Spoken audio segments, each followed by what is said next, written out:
The still picture is the thing that can sum up a new story. I know there's the old cliche, a picture tells 1,000 words, but I think it can freeze a moment of time. I think it's really nice that perhaps these pictures will see the light of day again. They're obviously great pictures when they were shot. Some were published, some weren't published. We have thousands and thousands of images in the archive. We have some great photographers that have done a lot of work for The Guardian, including Tom Jenkins and Christopher Thorpe. So we hope that you'll take a look at the range and find something that you like.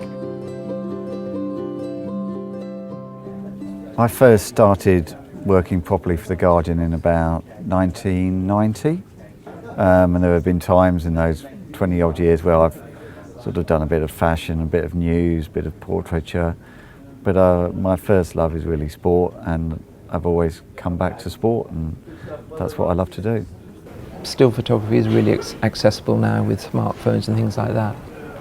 But I think the old adage applies that it's the person behind the camera really that makes the picture, creates the picture, captures the image.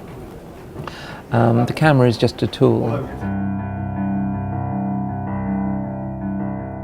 Tom Daley, during the 2008 Olympics in Beijing, he was 13. The time that he's actually spinning and looking up above me is a fraction of a second. I wanted to get this sort of really sort of impactful, different sort of shot for the day he became Britain's youngest Olympian.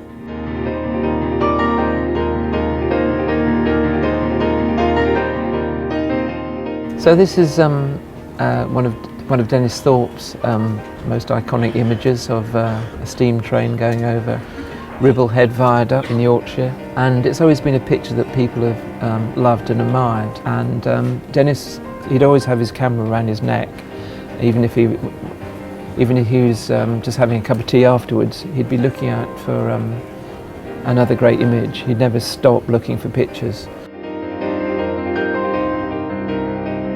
There's a cycling picture in the collection that I took in 2011 in Manchester. I managed to sort of work out a sort of technique where I had a combination of using the flash and also very slow shutter speed. I managed to work out a way that the flash would still the cyclist, but the shutter would stay open, and the rest of the team would create this sort of wave of colour going through the cyclist. And it's a sort of picture that you can only create digitally. I think when I was shooting film, I'd have never shot a picture like that. This is kind of a good example of sort of Guardian photography works, sort of shooting a very straight picture of St Paul's. He used the zoom lens to give the image a slight twist. And it's the kind of thing that we might well use in the paper. St Paul's is almost a kind of a cliche image, but this gets away from that cliche look just by doing something slightly different. A lot of it's about being in the right place at the right time. There's a picture of Usain Bolt that I took at the Beijing Olympics in 2008 when he won the 200 metres in a new world record time and completed the 100 metre, 200 metre double.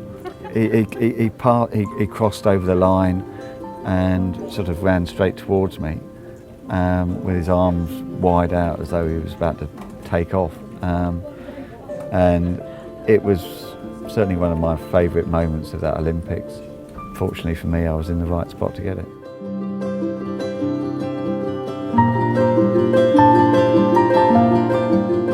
I think still photography is still really important to The Guardian. I think some of them are real icons. They were shot possibly in a hurry by news photographers, but in some ways they're kind of works of art themselves. I'm very pleased that people, will want them to perhaps cherish them and have them around their homes. It's great.